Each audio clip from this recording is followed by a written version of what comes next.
A deep change in the way that we live requires a deep change in the way that we think. I'm Carla Reeves, and this is Differently.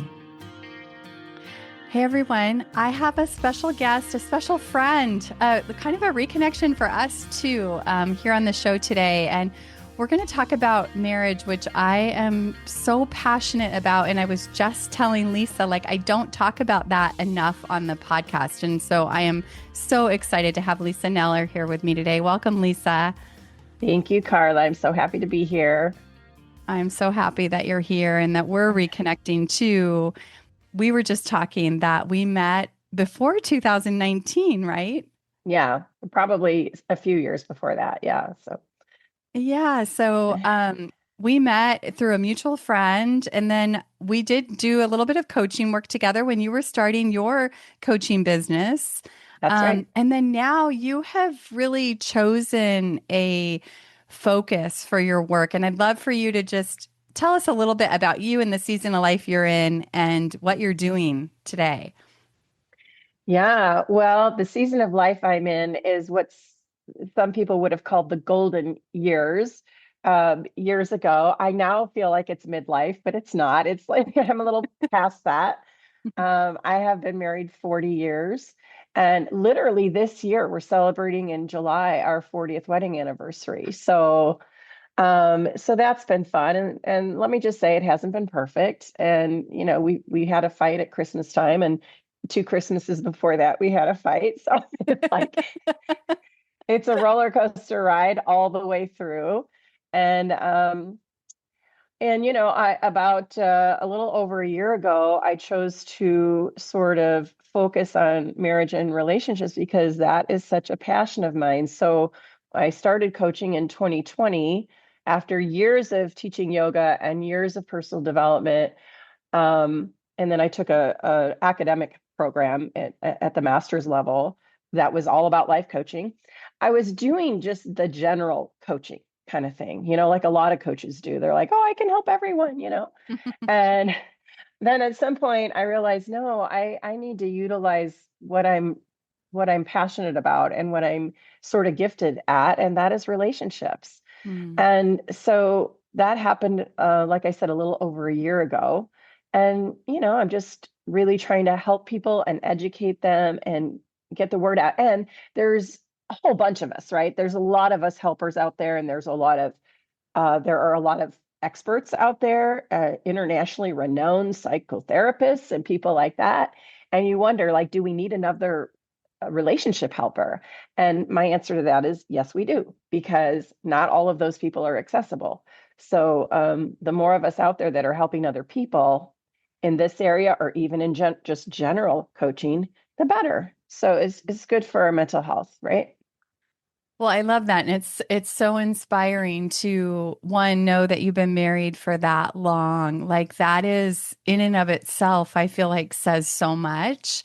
And that you actually enjoy your marriage because I don't know what I find as a coach is like just painting a picture for people that marriage can be life-giving is like something people don't see or hear very often, that it can be good, you Mm. know? Yeah, really good.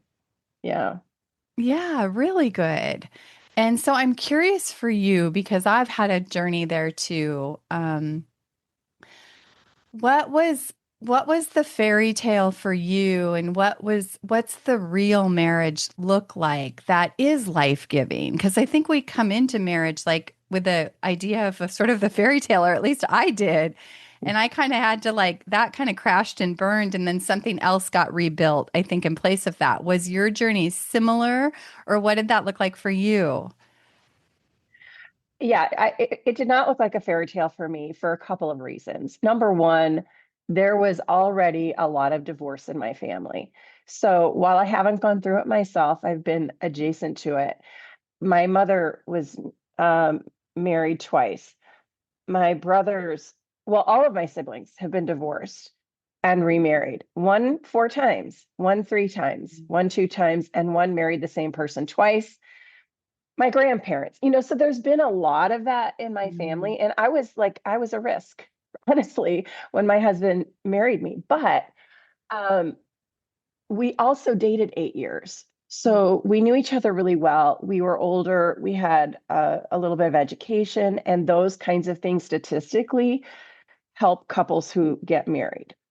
So, but there were things that I realized once I got married that, things I thought were okay to do in a marriage that were not okay. And, Mm. and let me just give you an example from Yeah, I like, would love that. oh yeah, well, there are a couple. There was the time I got in an argument with my husband and I said F you to him. And it startled him, but also he didn't talk to me for a week. Mm. And I was like, what? It's just, I just said this one thing.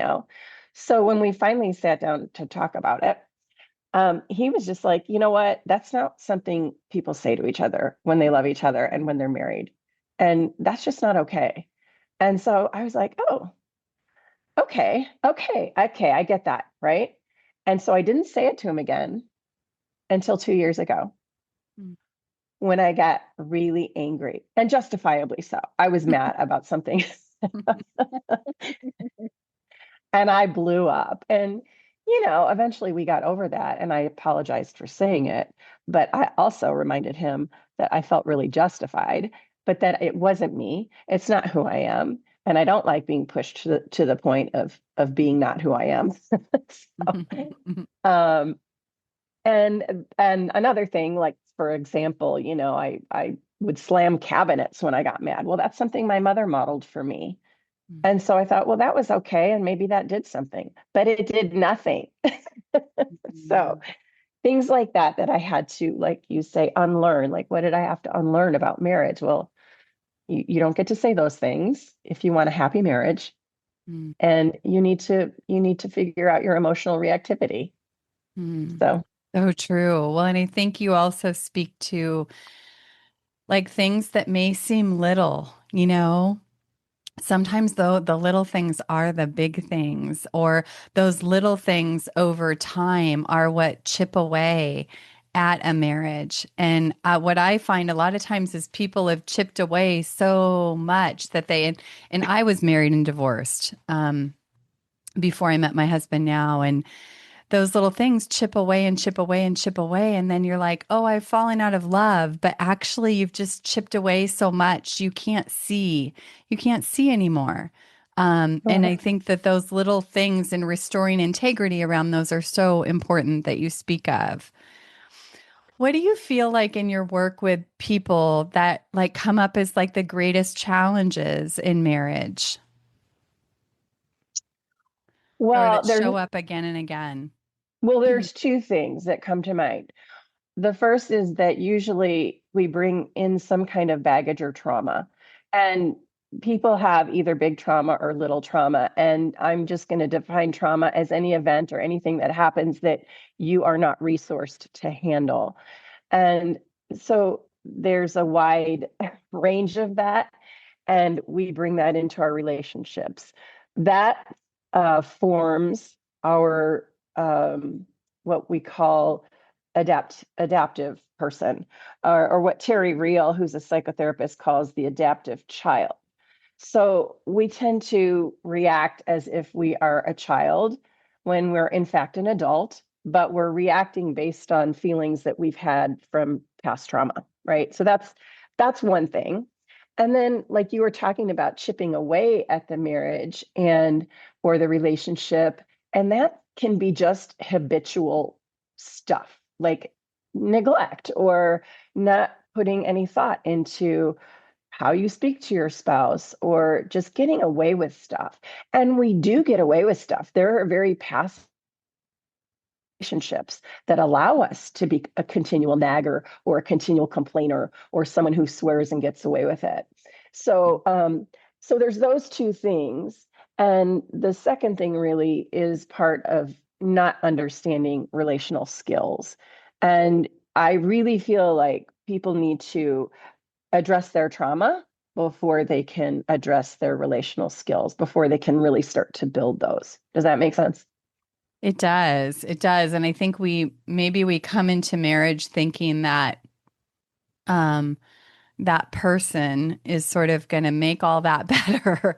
And sometimes it does for a little while. And then that past hurt or trauma kind of rears its head. And I think that that's so important, is like that there's individual work, I think is also what you're saying, right? That we have to do in order to thrive together as a couple. Um, I think I went into marriage the first time, like just thinking like you got married and then it just kind of took care of itself. And it is so much work, that I didn't realize. There's a lot of work in marriage. Um, but that work pays off so much over time. Um, what is your favorite place like to work with people? And I know I didn't prep you with these questions, but that's why I kind of like how it goes organically. Yeah. But like what are the places that you get excited and lit up to work with people, or that you've seen like the biggest difference with people? I think it comes right down to their identity. So Mm, I like to go really deep because people don't really think of themselves as great or beautiful or innately wise or any of the characteristics that God gives us just as being humans. And so I like to get people to really remember who they are or who they can be. So we tend to lose this sense of identity over time, and we take on the identity of other people and or our spouse or whatever, and we don't mm, really understand who we are. And a lot of what I like to do is talk about identity, purpose, and direction, because once you have your identity, like you know who you are, for you, Carla, as a child of God and someone who may not have faith the way you do, okay, well, you're a child of this immense universe that has, birthed you, and you're a part of that. And so if you can recognize that and understand that, then you can have a little bit more confidence mm. in the way you go about life. I love that so much. Um, so how do you work with people around identity? Like when for somebody who doesn't know what that feels like, um, how do you remind people? How do you get people to that place to remember, right? Yes, that's such a great question, because that leads me into a journaling exercise that I I know that you love love. that. Um, so I help people create what's called a declaration or an I am statement. These are not affirmations. They're statements that we come up with, that we recognize this is who we are without our roles. So, for example, I am love. I am patience. I am peace. Mm, I am kindness. I am goodness. You know where I'm going with that, right? That's biblical. I'm faithfulness. I'm gentleness. I'm self-control. mhm, And mhm, then, in addition to that, I am the universe, ever expanding and fascinating. I am calm like the calmest water, and my spirit mm, is effervescent. I am precious. I am deep like the ocean and open like the night sky. These are like parts of my declaration. And I don't expect other people to write the same thing that I wrote, but there are what we call adjectives, and because we use language in our life, that we can draw upon language to get to that place of who we mm, are. So what I do is I help them create a list of those attributes about themselves, and then I ask them to write it out in three different ways. Uh, you know, I am, Carla is, and she is. mm, So, and then I ask them to memorize it. Well, not memorize it, but like record it and listen to it over and over and over again. Right. So that gets into your subconscious mind. And these are not affirmations. These are not like, oh, I'm a millionaire when you're not. These are thoughts that you think ring true for you. mm. And they're also thoughts that you can grow into or I was going to say like a possibility to like live into. exactly. That's so beautiful. Well, and I Yeah. think like if I think back over my life, like having a vision of some kind, like for who I was as a mother and for who I am as a wife and for how I show up in my business, that has been so like foundational because my fleshly self, my worldly self can, or my past self can derail me so quickly. And to be able to remember, have something to hang on to that is like a guiding, like so you can posture yourself in that direction, even when you don't feel like it. Because if you want to have a life-giving marriage, you have to act in the face of your feelings, right? You have to act according to what you're committed to a lot of time when you don't want to, Yeah. Yeah. because you're committed to something bigger than you. Yes. Yes. Yes. And Yes. Absolutely. I love that you've brought the identity piece into the marriage work, because it is so important. And I think for my marriage, like the faith piece and the God piece has been so instrumental because it keeps us from fighting each other. And instead, we can turn to God together and like work through something or find wisdom for something instead of battling each other. Yeah, for sure. I also want to say something about what when you talked earlier about you didn't realize it was so much work. And that statement has gone around the world a few times, like, oh, if you're married, it's a lot of work. It's a lot of work. Well, what is the work? I love that. I'm so glad you're saying this. We don't get a manual when we get married. Nobody hands us the guide that says, of course, there's lots of books and things out there that help us along. Um, One little book that helped me was Don Miguel Ruiz. What's that book? The Four Agreements. Yes, I it's a mean, good what a one. simple little book, right? But that book really helped me in my relationships. So I think the work is, and you didn't ask me this question, but the work is self-study and Mm. learning about who you are, where you came from, what your triggers are, what your trauma is, who you want to be, and who you are at your identity. What's your purpose even in being married? Like the purpose of being married, we have a purpose, right, for that. And then once you have that purpose and you understand, oh, I'm supposed to experience this in a relationship, and then you can have some direction on where to go with that. I love that. So what something I see come up with clients is, and this was really hard for me too, young in my marriage, was like making space for his identity and making space for like who he is when I maybe didn't like how he was behaving or what he was doing. And that's really been something that has, to be able to give him space to be and grow into his identity was one of the hardest things, but also has given me the most freedom and like ability to love him in bigger ways.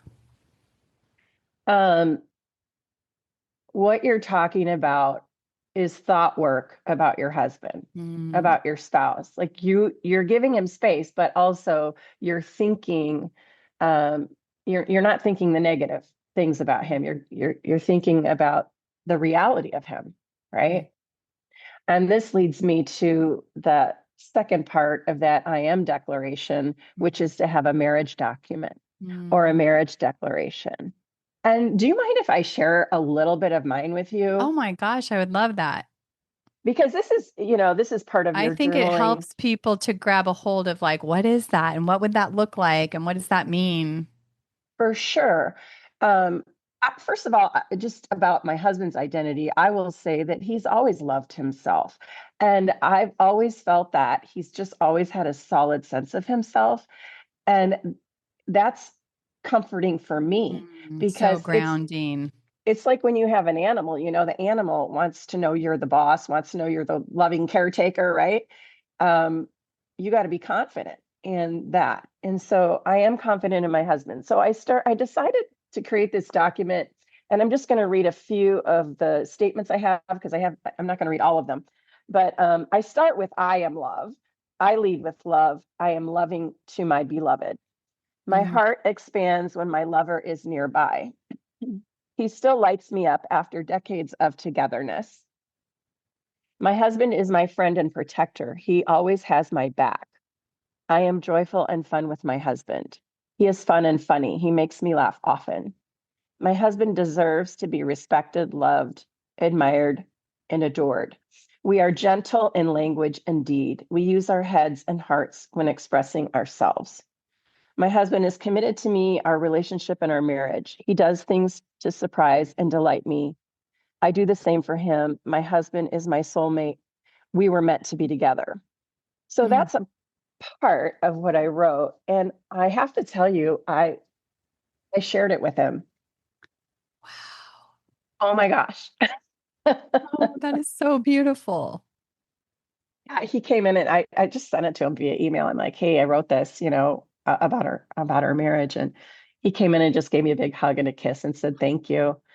And so anyway, That is that's so beautiful, Lisa. Really, like really, really, really like to be married 40 years and to be sending that to him. Like that is so beautiful and something I hope like whoever is listening like paints a picture of what is possible. That you can fall in love over and over and over again. absolutely. Yeah. I love that you said that. What is possible? Because that's what we're here to help people do is find that possibility. Yeah. Wow. Mm. So, what are some of the things you had to set down or let go in order for that to be possible? Ego, for sure. Yes. I mean, one of the biggest damaging things to relationship is contempt and criticism and all that kind of thing. And we have to let that go. We have to never think we're better than our partner. We're Mm. equal in value and worth. And we may have a lot of differences and we may not be compatible. And if that's the case, sometimes I'm like, I'm not against divorce. Like, if you can't really pull it together for both of you, maybe it's not meant to be or whatever. But I just think you need to really give your spouse the benefit of the doubt. He is equally as important as you are. And you just have to do the work and Yeah. figure it out. Yeah, Yeah. I think. Well, and I think men want to play that role for women. My husband has kind of taught me that, like they want to be that protector, they want to be that leader, they want to be a safe space for you where you can let down. And I think our culture and as women has, kind of fed us this story of like, be the boss babe and do all the things and be so strong and be so busy. And I think women are craving to have that space to let down, but often we don't let our men play that role. And I Yeah, remember reading this book by Alison Armstrong. Have you heard of her? I have. Yeah. You have? Mm-hmm. Yeah, I Mm-hmm. can't remember the name of her book. Anyways, in that book, she said something like, as women, we compare our husbands to the perfect woman, and they will always disappoint. We will always be disappointed instead of Yeah. allowing them to be in their design. And I thought that was so crazy. Like that really struck me. And there's a book I have to tell you about, Lisa. It's called Loving Him Strong. And I Mm. think you would love it. It's a small but mighty read. Mm. And I think you would love it. And your I'm clients writing it might love down it right too. now. Yeah. Loving him Loving Him strong. Strong. I don't remember their name, but it's a couple and they wrote two books, and that's the one for the woman. But it's a beautiful read. I love that. I understand men want to be leaders in their relationship, and I think women can be leaders too, but I agree. with humility, right? Like lead with humility and lead with grace. Oh, Yeah. yeah. Yes. Yes. Thank Yes. you. Yes. Um, So you mentioned something about when you and I talked about midlife and how that affects a marriage. And so I'd love to hear what you have to say about that because Oh my midlife is gosh. an interesting time. Like, It's it's one of the most challenging times. And because you've been in the weeds, right? You've been raising children typically. You're raising children, you're going to all the events, you're both working, you're exhausted. And then in midlife, your hormones change. Women go through perimenopause and then menopause. And men also they have an issue with their identity, and that's why they call men have these midlife crises. My husband went out and bought a red car during midlife, and it it's a was real sitting in our thing. garage. It is a real thing, and I think we tend to part of that is just losing focus on the relationship. Like we just let that part go, and so that's unfortunate because once you start letting that go, it can be hard to rein it back in. And there's more stuff. There's caregiving, there's potential retirement, and what are we going to do, and money and finances and all that stuff. So it is a really tough time. And I think you have to be really grounded to get through that smoothly. So disconnection happens through the habitual neglect or whatever that goes on through midlife. And then you get to a place after that where, now gray divorce is a big thing. I don't know if you've heard of gray divorce, but like No, I haven't. statistically, um, people who've been married for decades, like they're in their 50s and 60s, are now getting divorced because they let all that go. So Mm. now they're just like, life's too short. Oh, it's like gray, meaning like the stage of life that you have gray hair, sort of the time of life divorce. Yeah. I got it. Yes. Yes. Yeah, wow. Well, and I think that goes back to the work, right? Like that's part of the work is cultivating that connection and through all the changes in life. I know like during COVID, we our boys were older at that point and we started going on hikes together and we did so many hikes, like 2 hour hikes. And what that did, like we didn't know, we were just going hiking, but what ended up happening is because we were by ourselves for that extended period of time, we talked about things that we never would have talked about, like just things I didn't know about him from his childhood stories or and we really like built our friendship again after raising our boys. And that was so important for this time, new time of our life. Like we are having more fun together because we restored that friendship. Oh, I love that. That's beautiful. Yeah. And I guess that is part of the work, right? Is keeping that connection alive. It doesn't just stay alive on its own. It doesn't. You have to talk. You have to keep talking. I mean, I And think talk some more. talk some more, and you have to pat each other on the butt once in a while and, say something nice and yeah, consciously. And Yeah. make time. And make Like time. I saw something in the Bible and it was something and then in the Bible notes, I don't remember what scripture I was in, but it was talking about genuine love and it said genuine love requires concentration and effort. And I thought that was so good and so true. It is so true.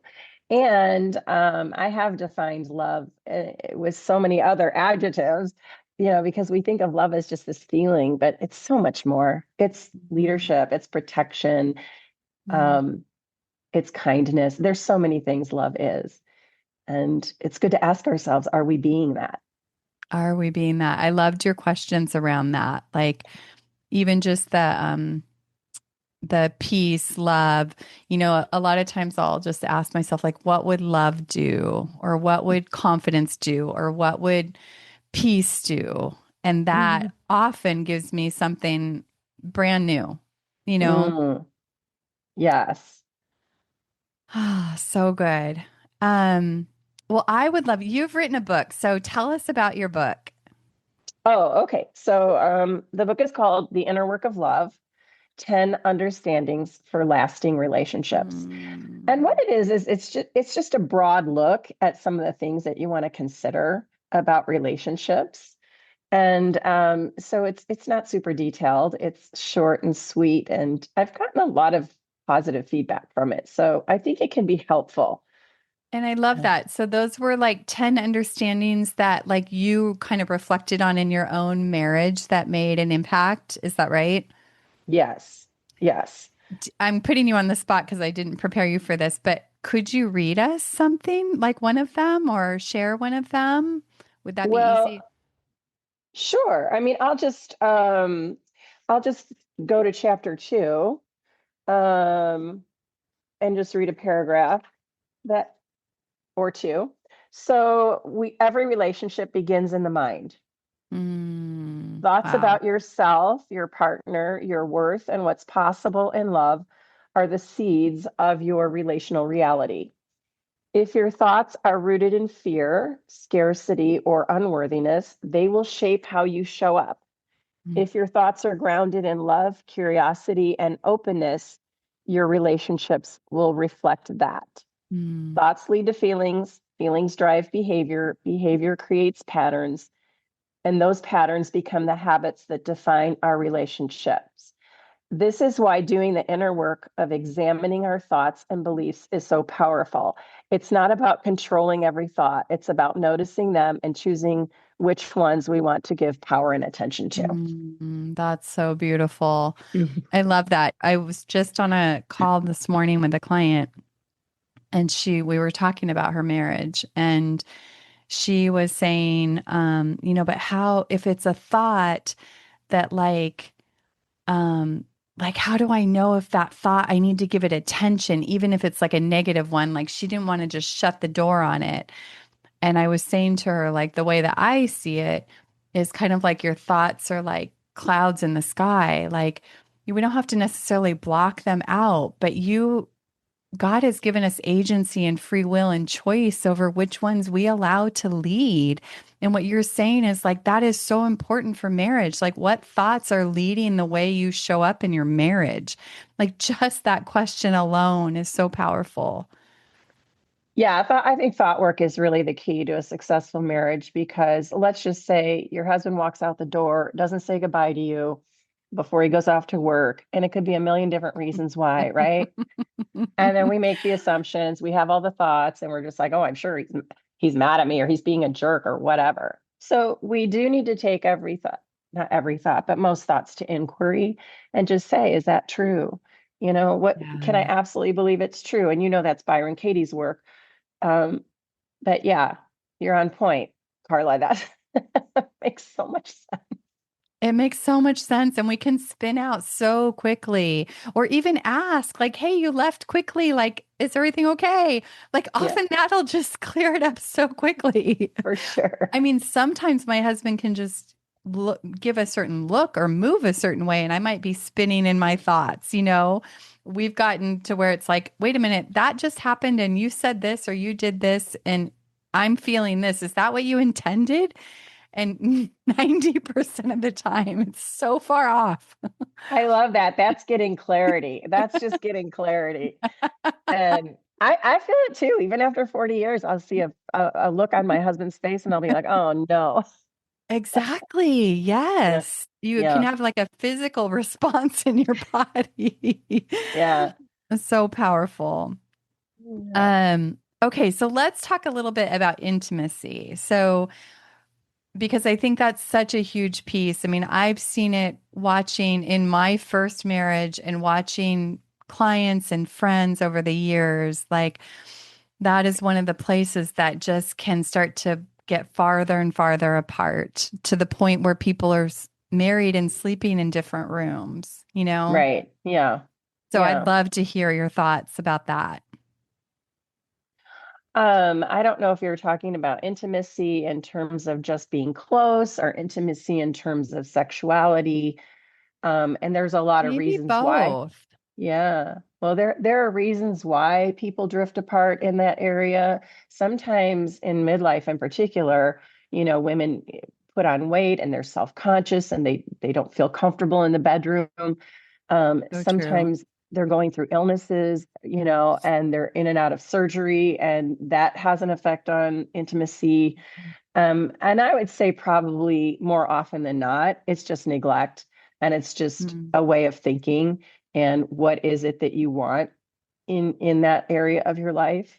And just to give people hope and possibility, let me just say that at 68 and 69, hubby and I are still very intimate. So And yeah, that's an important piece. But also in the last month, I've been sick and it just hasn't been as great this last month. But we'll get back to it. So yeah. So it's a delicate subject for a lot of people. Um, but there's a lot to know about it. I mean, it's good for your health. It's good for your relationship.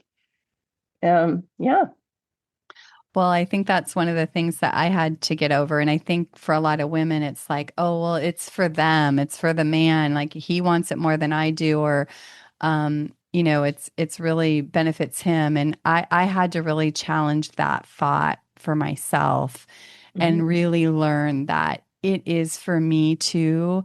And it is for us because it is the differentiator between any other relationship, right? Like, and there it is, I think, the part that can really bring energy and life and love to and fulfillment to your whole life.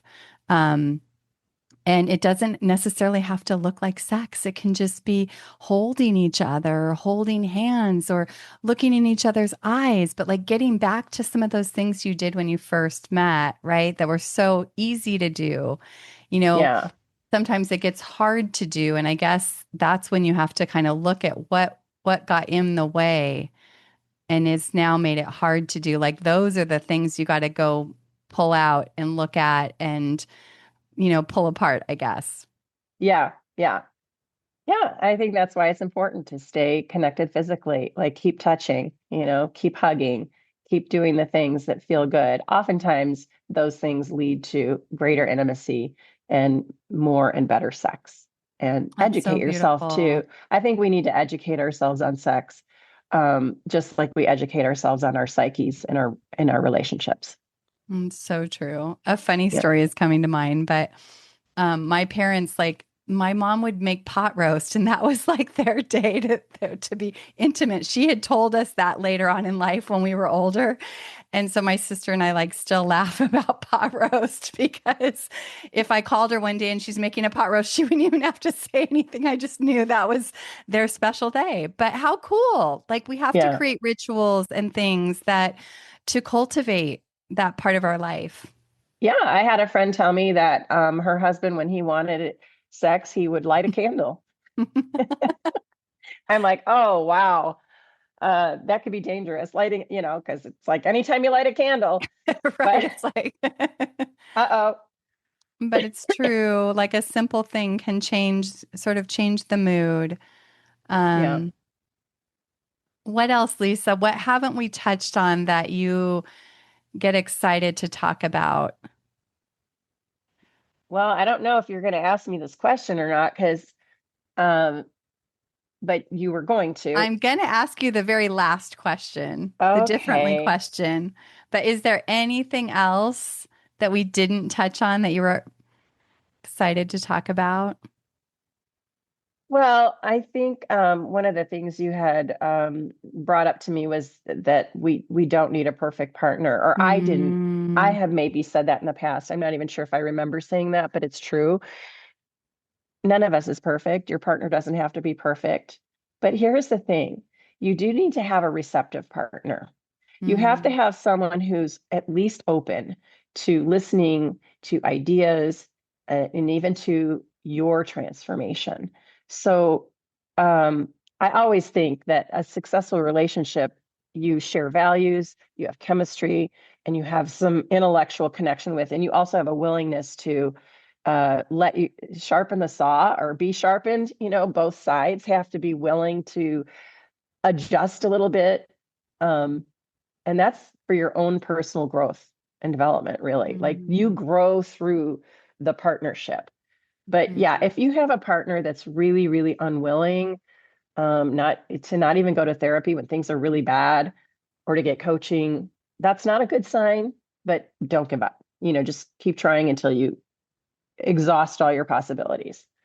Yeah, I think that's so good. And I think that a lot of times, one person doing the work can make a difference. hmm Absolutely. I say a lot of times it only takes one to really shift the relationship, to be the instigator of positive change. I like that. That's a Yeah. beautiful way to say it.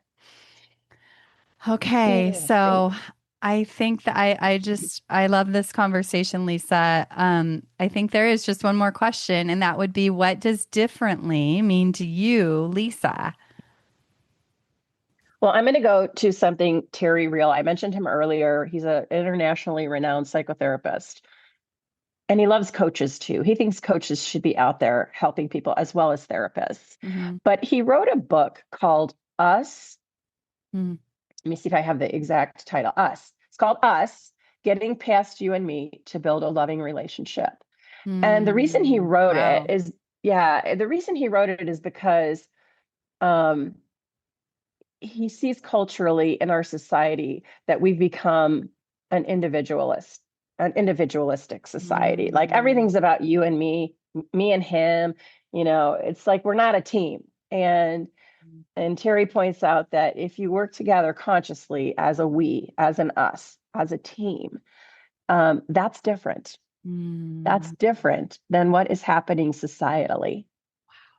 And it's kind of funny because I used to think that a long time ago. It's me and Jim against the world, right? Like not against in a bad way, Yeah. but it's like you and your husband talking to God, like we need God because we've got the world out there we're dealing with. Yes. That is so crazy, Lisa, because my husband used to say that when we first got together. He would say it's us against the world. And like that has completely different meaning to me today because of what you just said. Like, yes, we have God and it is us against the world.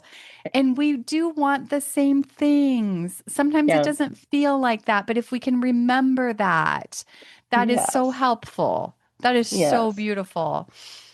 Thank you, my friend. Thank you for Oh, shining your light and for just really being a possibility for what marriage can be. I'm so inspired myself just hearing about your marriage today. well, it's been my pleasure, and I'm grateful to be your guest, Carla, anytime. Thank you so much. Okay, so before we go, though, share your podcast, where they can get your book and your website and find out about what you're doing. Okay, so my podcast is called Midlife Marriage Mastery. I love that. It's about getting good at the relationship. Oh, it's so And good. you can find me at lisanellercoaching.com.